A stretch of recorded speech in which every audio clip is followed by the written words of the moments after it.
I'll smoke it till it burns me, bro. She. What's up, guys? Welcome back to the Lean and Mean Academy, where we talk about one truck, big profits, baby. Okay, today's video, I just had a guy comment on one of my videos. The don't start a pressure washing business without knowing this. Alex commented, "Thank you for the awesome video. I'm starting a company with a buddy of mine. Super helpful, thank you. What is the one piece of advice you'd give to a new guy starting up?" And I saw this, I don't know, about an hour or so ago. Right before I was going to the gym, I came back, ate some pot roast, delicious with a little gravy. Had a little sourdough on the side, man, a little homemade sourdough. And that's how I like it. And I thought about this. I was like, I'm not going to give this guy one piece of advice. I'm going to give him 3. All right, I'm going to give you 3 points. So, Alex, thanks for commenting. I'm going to give you 3 points today. Hey, I answered a lot of these questions that you guys ask on the channel. They're in my book on Amazon. It's literally 102 questions from the channel. So if you're asking questions like this, you probably have some of the same questions that those guys have. And go on Amazon, type in Aaron Parker, start a pressure washing business. You'll find it there. But before we jump into this, before I answer Alex questions, Mike Vadan, Cody Yarbrough, Justin Rogers, and myself, we have a big event coming up. The #1 pressure washing event on earth, Washcon Live. Okay, it's going to be at Southeast Soft Wash headquarters, February 10th and 11th. First day is going to be a very long day of training for the regular guys. Second day is a VIP. VIP is almost sold out. I was told by Mike Vadan to tell you that. VIP is almost sold out. I will put a link in the comments, or you can go to washconlive.com and grab your tickets. Cody's going to be teaching you OSHA regulation, property maintenance, mitigation, so you don't kill stuff with chemicals, how to clean, how to mix chemicals, how to do troubleshooting on your rigs. Cody's just a wealth of knowledge when it comes to the mechanical side of this business, and he is the top soft wash rig provider on earth. So you're going to be able to gather a lot of knowledge from him. Mike Vadan is going to be showing you automation, how he built a $1 million pressure washing business. He's been in the game for 25 years. He's not new to this, okay? He had a landscape company. Why he sold that just to strictly do pressure washing. He's going to be there talking to you guys about that. Justin is a social media guru, frankly. You guys know. I would give him the throne as far as the social media side of things. Justin has over 500,000 subs on YouTube. He makes tons of money. He gets tons of leads from Facebook. He's a Facebook ads guy. That's what he's good at. He knows how to put money behind ads. He knows how to structure them. He knows what to write, how to say it. And he gets the leads and he makes the sales. This year, he got a $30,000 hospital cleaning off of a $10 Facebook ad, which is plumb wild, okay? He knows how to convert. So if nothing else, come to learn how to harness social media as something that you can, put into your business. A lot of guys have Facebook pages, but very few people know how to make it really profitable like Justin. And my section is going to be on SEO, content strategy, how to really make Google your bitch. All right? Frankly, that's what we want to do. Google is a narcissistic son of a gun. I don't love them. All right? And so that's why I like to use them and make them give me free leads. And that's what I'm going to be teaching you on my section of the day. All right? If you want to come to Washcon, links in the description, link is in the comments. All right? Let's jump into this little piece of advice that I was going to give Alex on him starting his new business with his buddy. Now, look, here's the deal. I don't love the fact that you're starting a business with your buddy. Frankly, that's the first way to lose a friend, is to start a business with him. Why do I say that? Because if you both are not really good at either or position in this business, one of you needs to be really good at ops and one of you needs to be really good at marketing and sales. All right? And you can both be mediocre there and get better, but you do not need to overlap here. Okay? So it's like a gender role, all right, in a family, which I completely believe in. Mama is mama and daddy is daddy.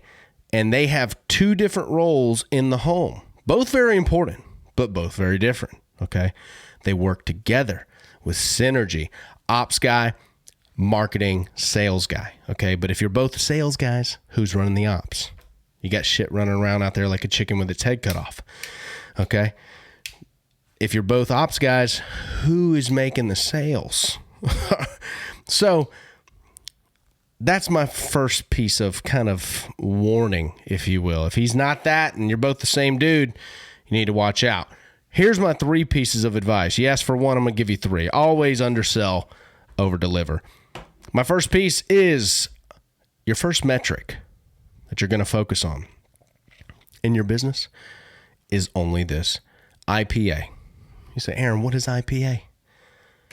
Well, it's not delicious hops with hints of elderberry and lingonberry and pecan. It's not that. Okay, so shave your beard, take off your little weird glasses and your beanie. It's actually income-producing activity. All right, income-producing activity is the only metric that we're focusing on for the first 5 months, 6 months. It's how many people did we call? How many people said yes? How many people said no? We will call them again later. That's what you focus on. And if you build an Excel sheet, that's all you're taking metrics on. If you writing down in your notebook, it's who we talked to. What did they say? Did we close them on the line which is dotted? Are they on the schedule? That's it. Stop thinking about all this other stuff. New guys get caught in this fog like really early. And I get it. It's fun to think about business. It's fun to brainstorm. It's fun to write down all the ideas you got. But most of those ideas are garbage if you don't have IPA. Okay? You got to have income producing activity. And when you're a new business, it comes from cold outreach. So focus on IPA, income producing activity. The second thing a new guy needs to know: never put branding before exposure in the first part of your business. I'd say the first year. First year, you don't have a business. So all you guys reading Gary Vaynerchuk talking about branding need to put the book down. You don't have a brand because no one knows who you are. So with all that is going back to my first IPA. How are we getting the message out to people about what we do? Don't go signing up for the little back of the, the golf, the country club scorecards. No, do not buy a billboard your first year. We need high intent buyers. And if people are not highly intentional buyers, we need to be the ones with shoe leather marketing, knocking on their door, talking to our family. And people need to be frankly kind of pissed how much we talk about our business because they're not really pissed. They'll probably give you leads just to go away. Great. Bro, I don't know who, I don't have anything that needs to be cleaned, but your Aunt Rita, her house is disgusting. She'll probably give you some money. Perfect. That's what we need. We need people just a little, like, I'm tired of hearing about it. That's where the money lane is. All right. So never put your branding before your exposure. Year 2, look, you're probably going to get a new logo anyway. All right. You're going to have more money. You can get a better one. All right. So don't focus on branding. Don't focus on shirts. Don't focus on wraps. Focus on getting to the money. Focus on exposure. All right. The third thing, start out at high ticket. And look, if you come to Washcon, I'm going to be beating this into you and pulling the old person, the broke mentality out of you. All right. Because a lot of this comes down to self-esteem, and I'm going to dispel, look, a lot of the old heads, the old crusties are not going to like this, but good. Take a dump in the comments. That, like, there is no hierarchy. Okay. So a new guy with a brand new little Simpson from Home Depot can charge $1,000 per house if he, it merits that, right? We're not talking about just gouging people. Hell, charge $5,000 if it merits that per house, depending where you are, right? Be on the upper end. Be the high ticket individual. Let the old guys flow into this I need lead thing. Because look, when you grow your business, those guys have to run a business. They have to pay people. But you and your buddy, y'all can take a day off, right? So be high ticket. Look, if you're going to work, make the money. My buddy Ben Wilson, Ben will make $4,000 at the beginning of the day. Works by himself. He'll take 3 days off a week if he wants. Okay, that's how Ben has structured his lean and mean business. It's brilliant. He's high ticket. Ben cleans. I've been on jobs. Some of the jobs are on my channel.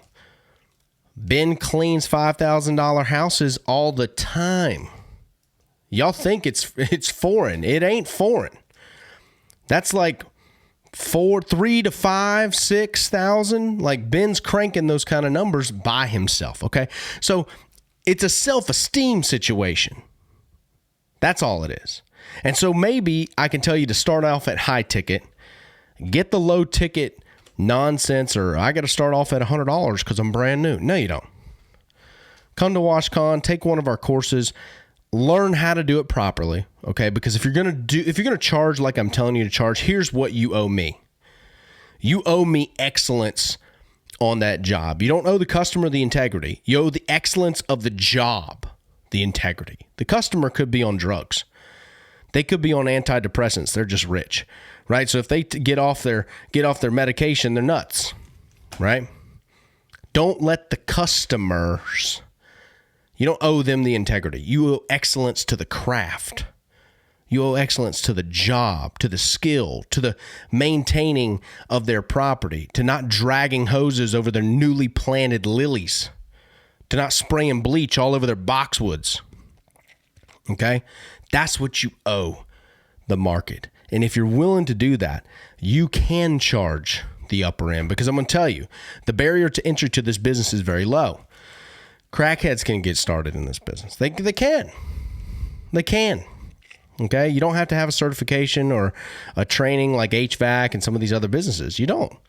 So a guy who's, look, he's down and out, he's under the bridge, he can start this business. And for some of them, they're turning around their life. That's good. But for some of them, it's just a quick money hit. Okay, so that's who's at the bottom end. If you're not that, then you can charge these upper level prices. You don't have to be in the business for 20 years to start charging high ticket. I made a promise to myself in my van when I was broke as hell. 2017, late 2016, early 2017. I said I was going to be the most expensive pressure washer in this city. And if someone beat me and was higher than me on price, I was going to be offended, because I'm the most expensive selling gun around here. Why? Because I'm going to do an excellent job, and you're not going to beat me on quality. And if something goes wrong, I'm going to own it. I'm going to be here when I said I was going to be here. On the day I said I was going to be here, I'm going to show up. All right? And it's going to be an excellent experience because I'm going to force it to be. All right? Because it's going to be excellent. Demanding excellence of yourself, and you can charge excellence prices. All right? So I say this in the beginning of your business, hammer out some of that stuff, start charging. Here's my protocol for it. Charge more than you feel comfortable. Be willing to lose 50% of the leads, okay? Because you're going to get the other 50, and you're going to make really good money. And when you're charging at high ticket, you lift the market, okay? But you also lift your profits, and you also can upgrade your equipment faster. You can spend more money on your Google ads, more money on your Facebook ads, and more money on your marketing material, and all of everything else takes care of itself. Look, for me, there's a lot of guys who love to be in the books. They love to be in the Excel spreadsheets. I'm not. I don't look at any Excel spreadsheets. I kind of know where I'm at. I have a bookkeeper and I have an accountant, and they do it all. They handle it all, and I pay them premium because I don't like it. I don't want to look at it. I want to spend the money. I know I'm profitable. I know where I'm at. If anything weird happens, we'll look at it. But for me, I know what needs to happen, and I know how much money needs to be spent to make this thing, and then I know my ratio of closing. That's all I need to know. And that's just how I operated, okay? If you're a numbers guy, you're differently. You're a little different, and that's fine. But start high ticket. Start where you're uncomfortable. Close the sales. Get the jobs. You'll thank me later. You'll come back to this video and you'll comment on it. I hope you do. Say, Aaron, I tried that technique. I was thinking about charging a lower ticket, and I started charging high ticket, and I actually started getting it. And the day you get it, my friend, is the day that your life changes. You can never go back. You hit 2 of those home runs where you thought you were only going to get 500 and you listen to my video and then you get 800 and you get 1,000. You will be forever changed because you cannot go back into the matrix once you're out of the matrix. All right. All right. So I hope this video helped you out, Alex, and give this a thumbs up. Y'all subscribe, hit the bell so you get all the notifications. I look forward to seeing you guys at Washcon Live. I'll see you in the next video.